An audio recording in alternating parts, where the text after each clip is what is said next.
if you had a similar experience, or if you lost a job or a business, or even someone because of the pandemic, take heart. The Lord is faithful. He will take care of you and your family. Healing will come.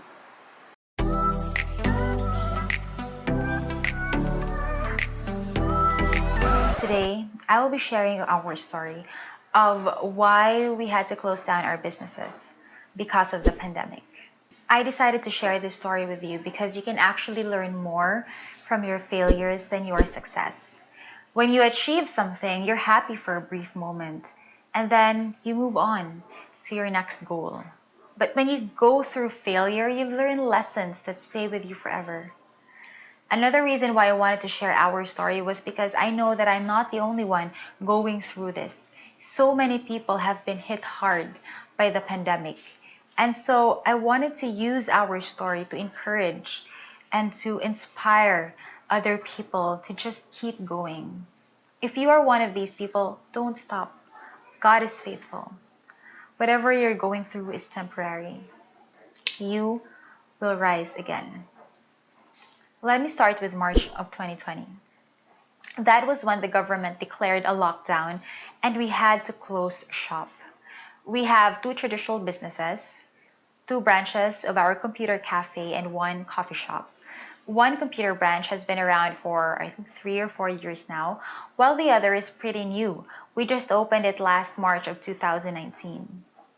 Prior to COVID, our businesses were doing great. Of course, there were challenges, but that's normal with all businesses. And so when we had to close down last March, we didn't know what to expect. Everybody was caught off guard and unprepared for the pandemic.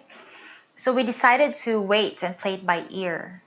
And then May came, and the government allowed us to open already, but with stringent restrictions. We crunched the numbers, and at best, we would only be breaking even. But it was more likely that we would be in the red. At this time, we had a business loan and a loan from our suppliers that we had to pay for on a monthly basis. The business was more than capable of paying all these loans, but with the new normal, it could no longer do this. And so we were faced with a hard decision.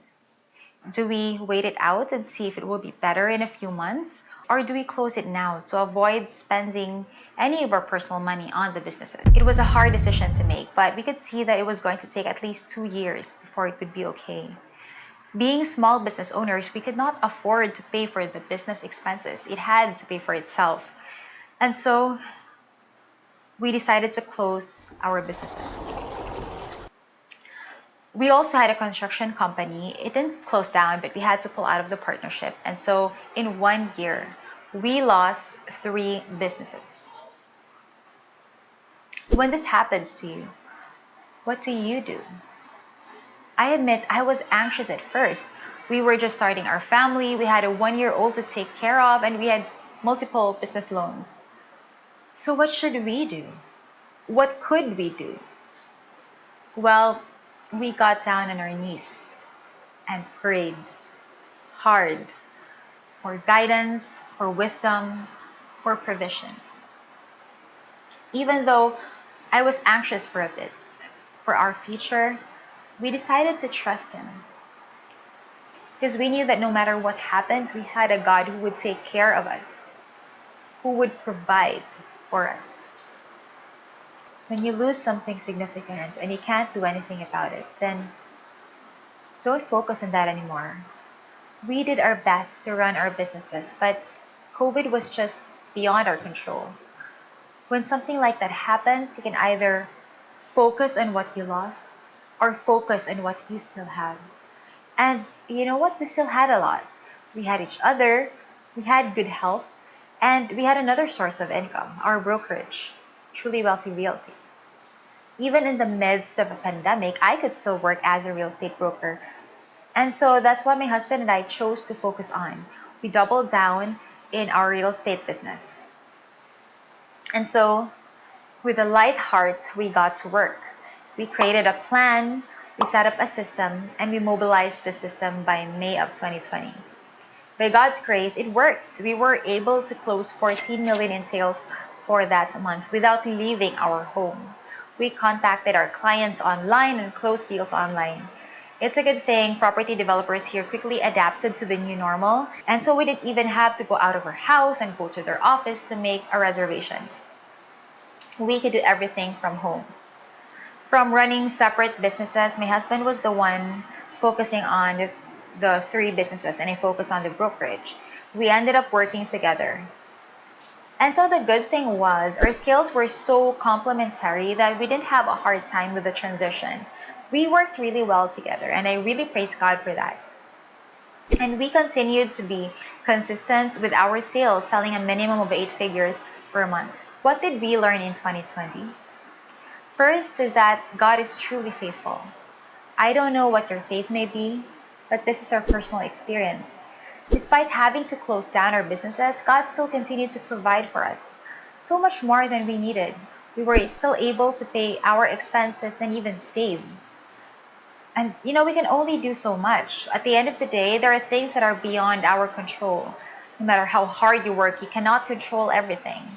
Just like COVID. If you had a similar experience, or if you lost a job or a business, or even someone because of the pandemic, take heart. The Lord is faithful. He will take care of you and your family. Healing will come. You might feel like you're in the middle of the storm now, but one day the storm will break and the sun will shine again. I was listening to the song Glorious Ruins by Hillsong this morning, and I could really relate to the lyrics. I walked through the fire with my head lifted high, and my spirit revived in your story. I look to the cross, and my failure is lost in the light of your glorious grace. Let the ruins come to life in the beauty of your name. Rising up from the ashes, God, forever you reign, and my soul will find refuge in the shadow of your wings.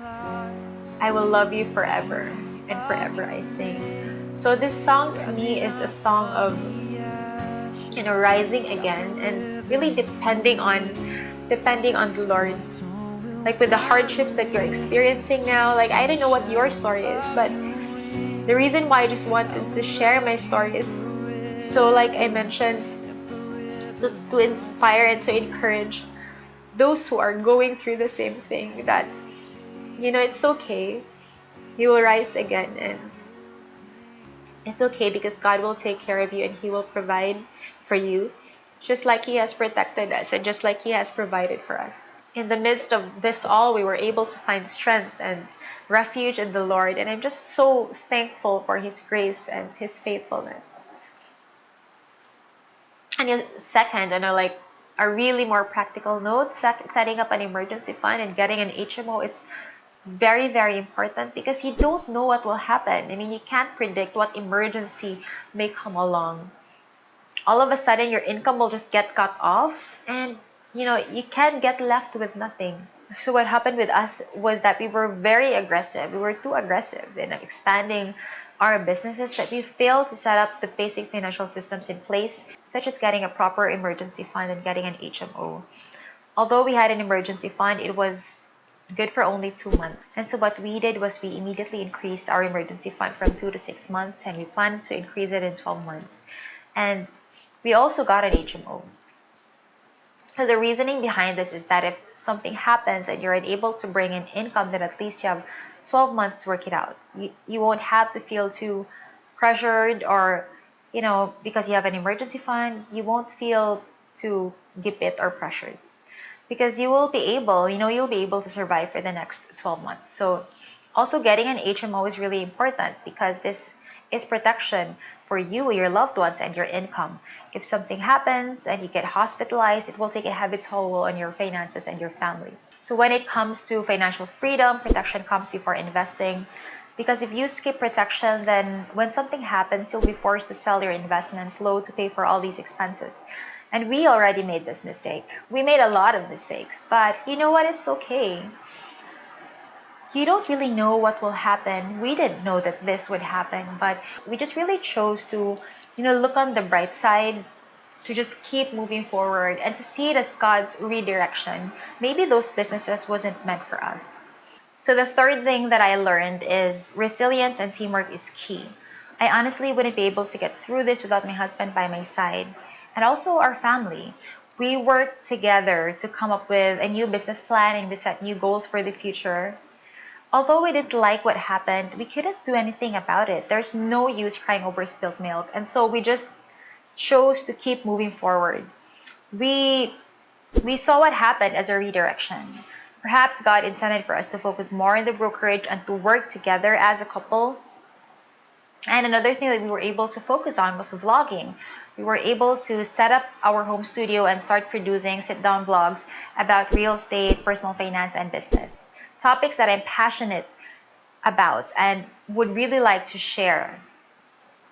So, all in all, 2020 was a year of resilience and faith for us. Resilience because despite what happened, we continued to keep moving forward. We regrouped, we replanned, re strategized, and then deployed. You know, we may have lost that battle, but the war hasn't ended yet. And we don't see it as a failure because we learned a lot from that experience. And I'd like to think that we have become better because of it. And then faith because when we had to close shop, we did so with peaceful hearts because we trusted that the Lord would take care of our family, that He would guide us and provide. And truly, the Lord is faithful. After a few months, we were able to pay off our business loan at the bank in full. And just this month, we were able to pay off our car, which we got last November of 2018. So now we only have to settle with our supplier and our investor and we'll finally be debt free. But at least we no longer have any debts at the bank. When you go through storms in life, that's when growth happens. When you're shaken to your core, when you're tested, that's when you become strong. That's when you learn what faith truly means. I hope I was able to share something meaningful with you today. And if you're going through the same thing, please share your story with me in the comment section below, and I will see you in my next video.